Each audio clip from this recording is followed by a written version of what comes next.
turn to Section 1. Section 1.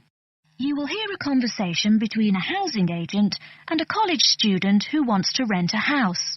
First, you have some time to look at questions 1 to 4.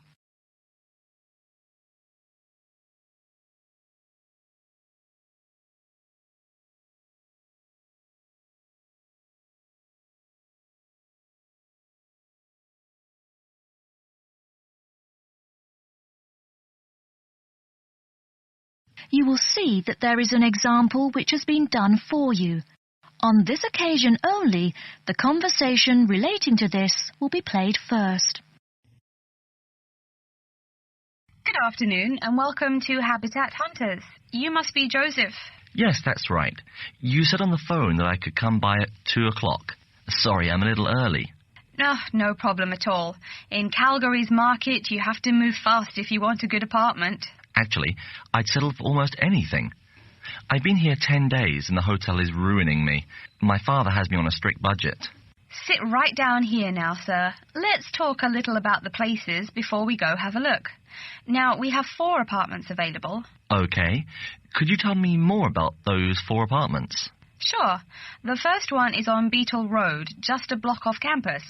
It's a 3-bedroom with a bathroom and a living room and a great Italian restaurant right next to it.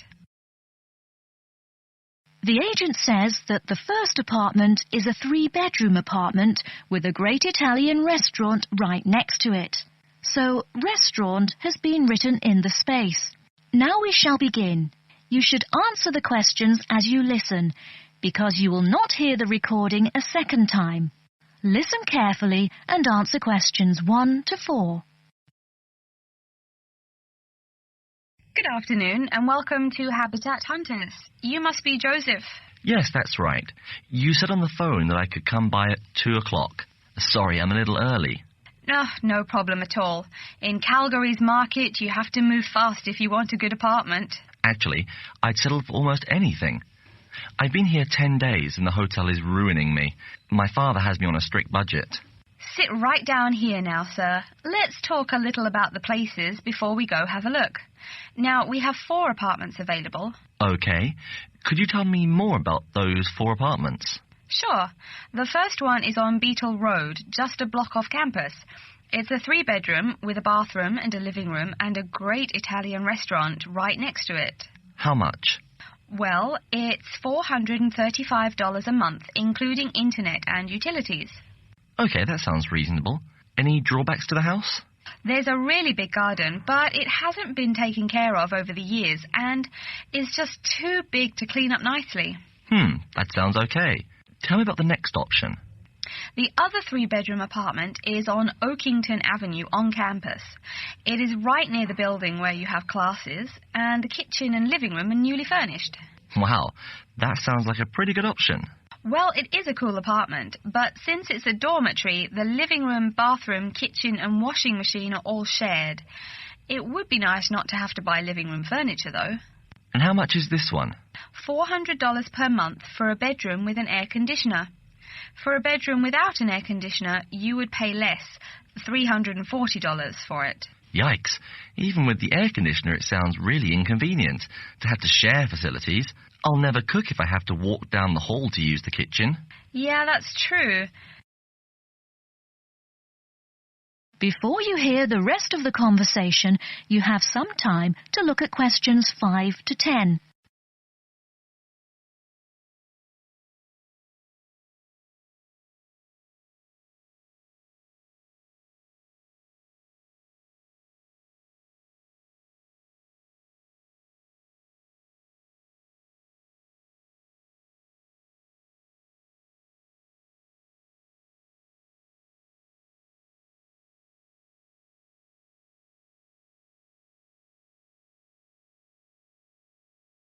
Now listen and answer questions 5 to 10.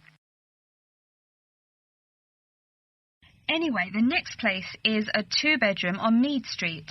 Oh, I like Mead Street. That's off campus, right? Yep, it's pretty cool, but it only has 2 bedrooms, plus a living room and a study. But I want to live together with my 2 friends. So you could make the study into a small bedroom if you end up living with them. Also, we guys will want a TV and DVD player since we're all so much into movies. Well, this place has a great TV and VCR, but no DVD player. No DVD? That's so weird. Are any other facilities provided? As you said, weird enough, it also comes with a wash basin. Is there a washing machine? I think we need that more than just a wash basin. I'm afraid there's no washing machine in the apartment. Wow, that's so old-fashioned. Maybe it's not the best choice for 3 college guys. How much is it? Well, it's $600 per month, but of course it would be cheaper if you made it into 3 bedrooms instead of 2. Where is the apartment located? It's 2500 Mead Street, where there are a lot of bars. It would be affordable, but it would get pretty noisy. And that sounds really expensive for an old place in a noisy area. How about the last place? This one's on campus in the Devon Close complex. It's a 1-bedroom, so it will be a little quieter than the Mead Street place. 1 bedroom, huh?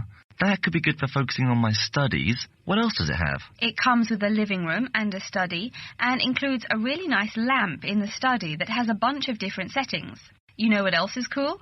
There's a dining hall downstairs, so all evening meals are free. You can purchase breakfast and lunch, but meals after 6 p.m. are free. Wow, this place sounds too good to be true.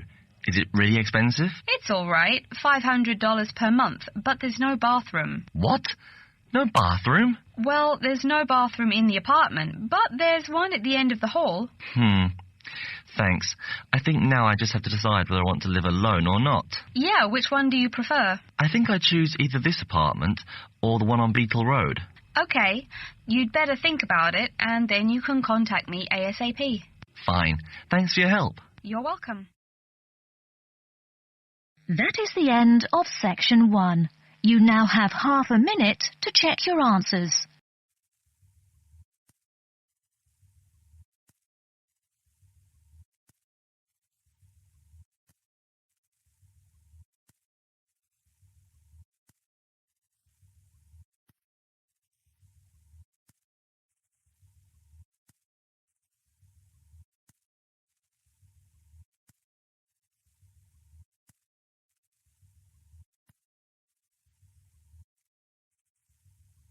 Now turn to Section 2. Section 2.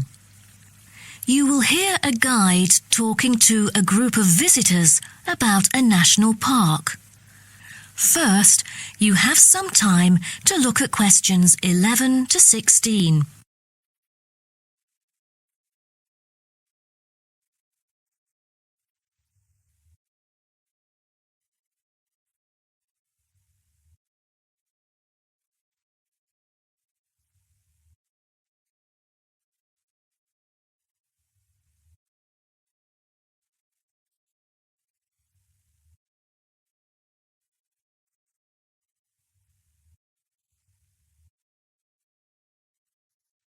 Now listen carefully and answer questions 11 to 16.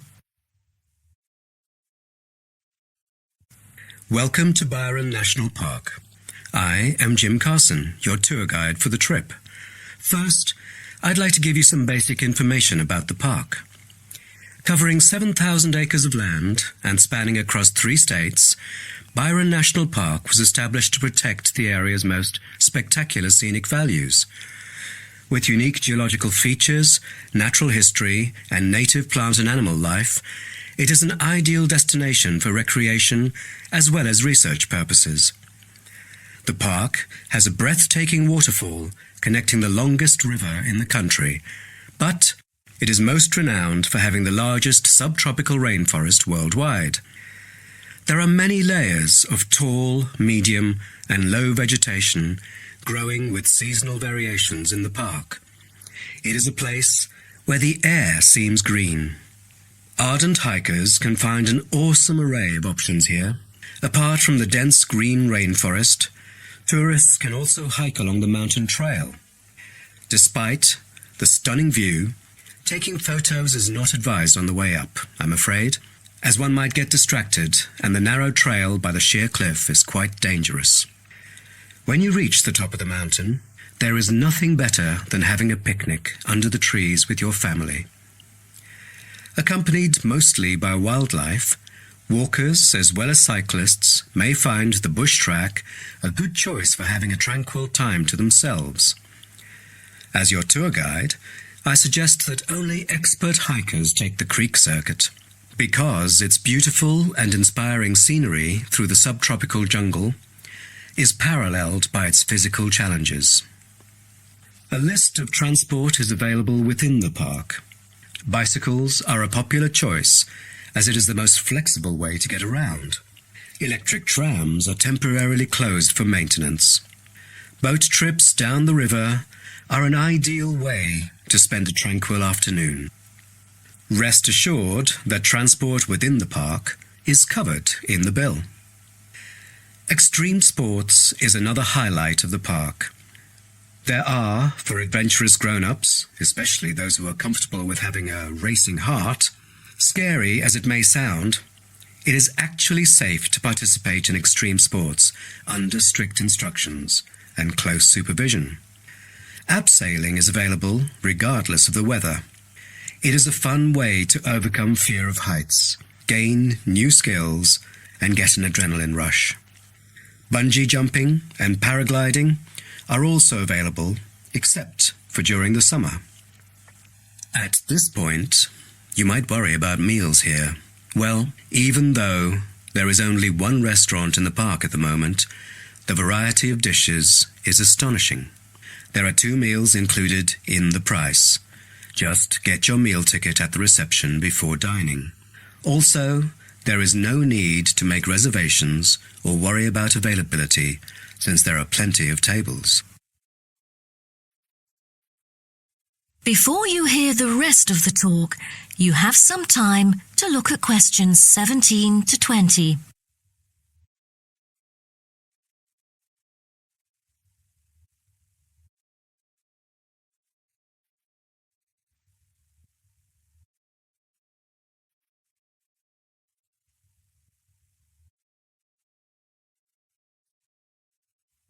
Now listen and answer questions 17 to 20. During your stay here, you might want to know what there is to do. Let's turn to the plan so I can familiarize you with the layout of the park. Most tourists would choose to stay in our guest house, located in the southeast corner. It features 63 tastefully appointed guest rooms, many of which offer spectacular views of the park. You'll find a home away from home at our guest house. But for those who want to experience the natural beauty up close, there is also a campsite. When you get out of the guest house, go straight ahead, turn right at the end of the road. To your left, there is a campsite amongst the trees where you could spend a night under the stars together with owls and chipmunks. If you look at the top left of the plan, you will notice a picnic area. You can either bring your own food, or we can deliver food to you. Barbecue is an option. The business centre is situated directly opposite the picnic area. It provides flexible, fully serviced offices, conferencing suites, meeting rooms, and is equipped with the latest multimedia facilities. Wired, as well as wireless, high-speed internet is available within the entire premises. The centre is designed to cater to both individual travellers and corporate groups. Visitors can also go to the museum, which holds a vast collection that exhibits local history and a natural habitat. You start from the guest house, just turn left at the first conjunction, then walk past the tea house. Turn right. You'll see the museum after making the third right. Have you found it? Pretty easy, right? To spend a delightful afternoon with a book and a fresh cup of coffee, you can go to the only cafe in the park. From the guest house, you go straight, then take the second right, and you'll see the cafe right in front of you. You might want to check out our all-season tennis court, which offers instruction for all ages and skill levels. It is located right opposite the cafe. That is the end of section 2. You now have half a minute to check your answers.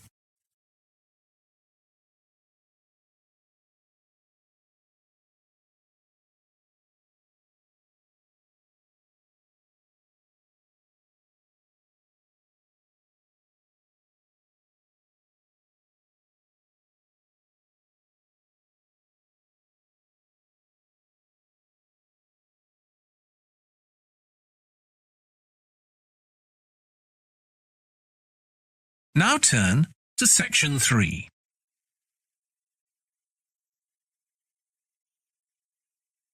Section 3. You will hear two students called Trudy and Stuart, who are both studying to be librarians, discussing a paper that they are going to write together. First, you have some time to look at questions 21 to 23.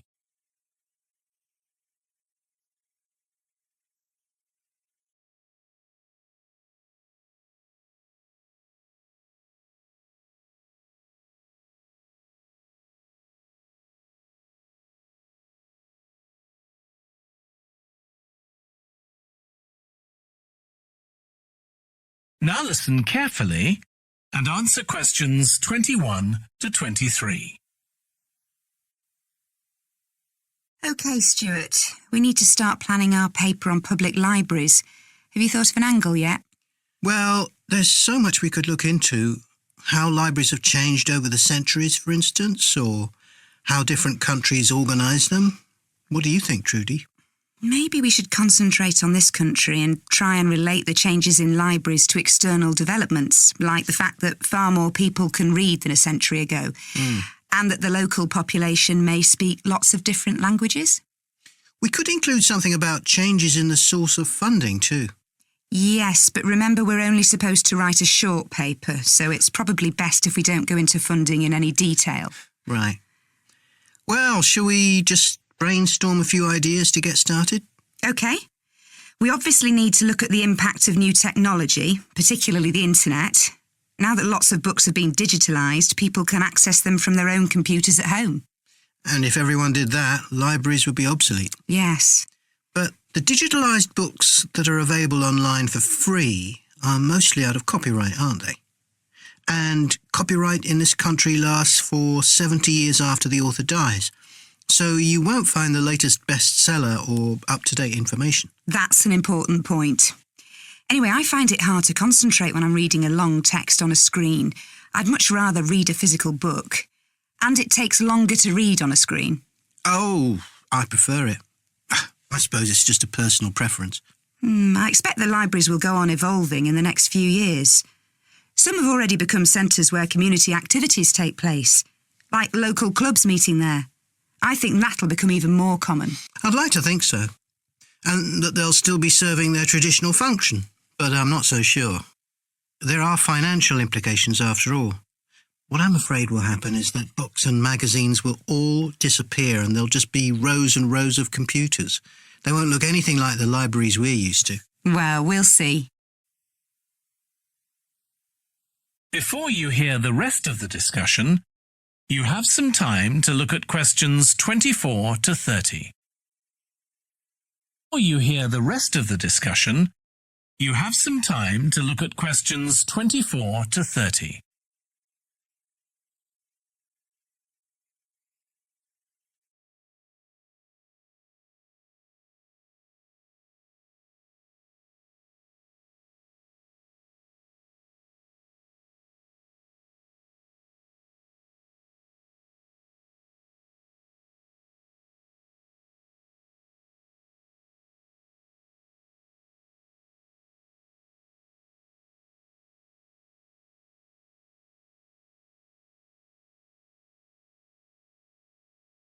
Now listen and answer questions 24 to 30.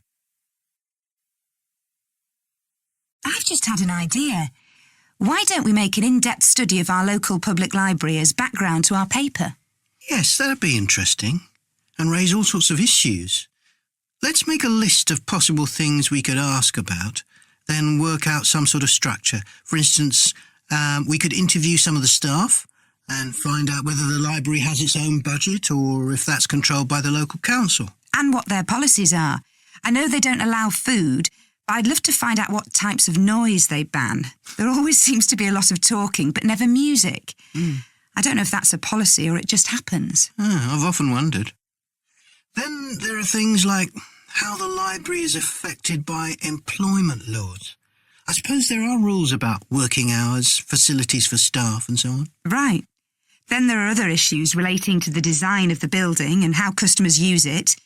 Like, what measures does the library take to ensure their safety? They'd need floor coverings that aren't slippery, and emergency exits, for instance.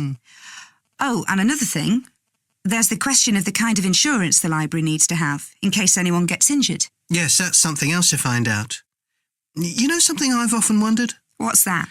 Well, you know they've got an archive of local newspapers going back years. Well, next to it, they've got the diary of a well-known politician from the late 19th century. I wonder why it's there. Do you know what his connection was with this area? No idea. Let's add it to our list of things to find out. Oh, I've just thought, you know, people might ask in the library about local organisations like sports clubs. Well, I wonder if they keep a database or whether they just look online. Right. I quite fancy finding out what the differences are between a library that's open to the public and one that's part of a museum, for example. They must be very different. Then something else I'd like to know is... That is the end of section 3. You now have half a minute to check your answers.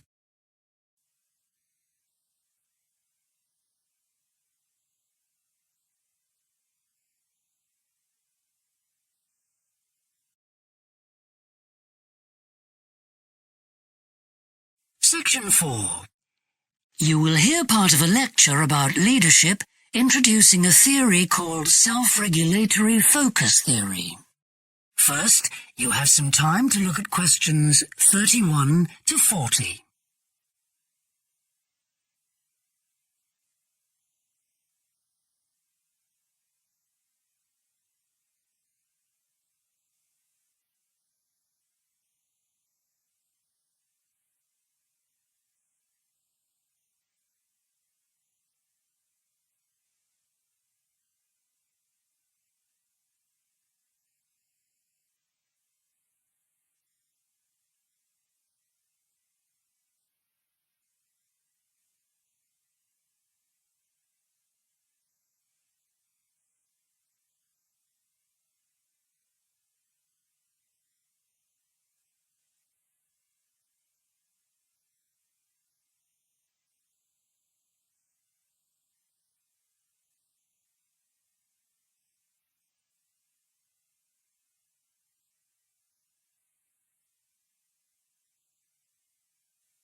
Now listen carefully and answer questions 31 to 40. Today, I want to talk about self-regulatory focus theory and how the actions of leaders can affect the way followers approach different situations. Self-regulatory focus theory is a theory developed by Torrey Higgins. He says that a person's focus at any given time is to either approach pleasure or avoid pain. These are two basic motivations that each and every one of us has, and they cause us to have different kinds of goals. Promotion goals in different life situations emphasize achievement. Prevention goals are oriented towards the avoidance of punishment. In a specific situation, our thoughts might focus more on promotion goals or more on prevention goals. The theory suggests that two factors affect which goals we are focusing on. First, there is a chronic factor. This factor is connected to a person's personality and says that each person has a basic tendency to either focus more on promotion goals or focus more on prevention goals as part of his or her personality. Second, there is a situational factor, which means that the context we are in can make us more likely to focus on one set of goals or the other. For example, we are more likely to be thinking about pleasure and to have promotion goals when we are spending time with a friend.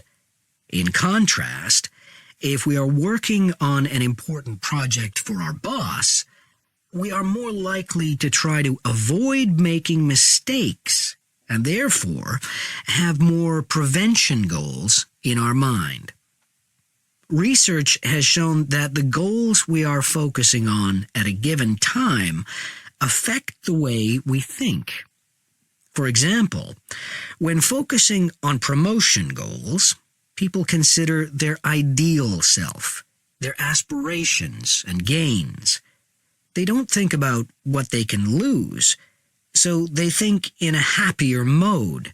They feel more inspired to change. When people are focusing on prevention goals, they think about their ought self. What are they supposed to be? What are people expecting from them? They consider their obligations to others. As a result, they experience more anxiety and try to avoid situations where they could lose.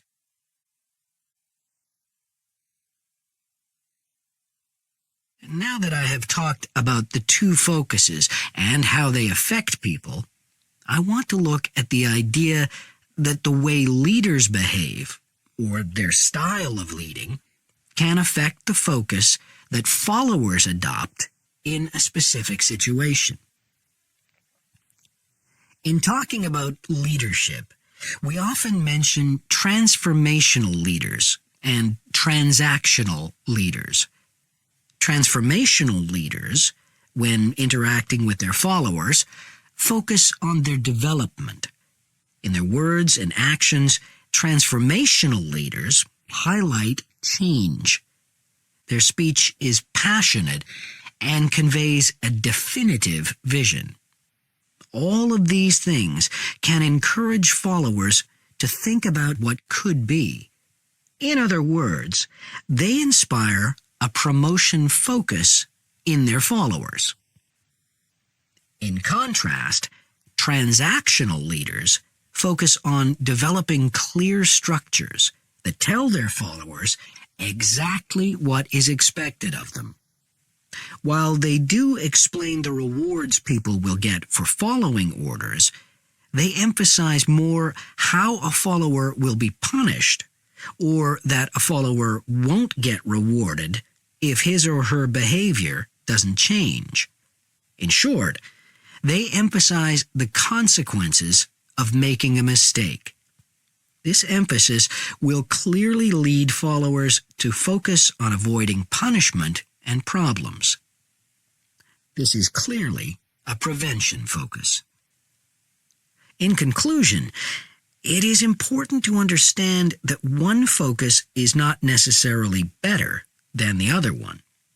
For a designer who works in a field where a lot of innovation is needed, a promotion focus is probably better. In contrast, a prevention focus, which causes people to work more cautiously and produce higher quality work, might be very appropriate for a job like a surgeon, for example. The main point of the research, though, is that the actions of leaders can greatly influence whether people approach a situation with more of a promotion focus or more of a prevention focus. That is the end of section 4. You now have half a minute to check your answers.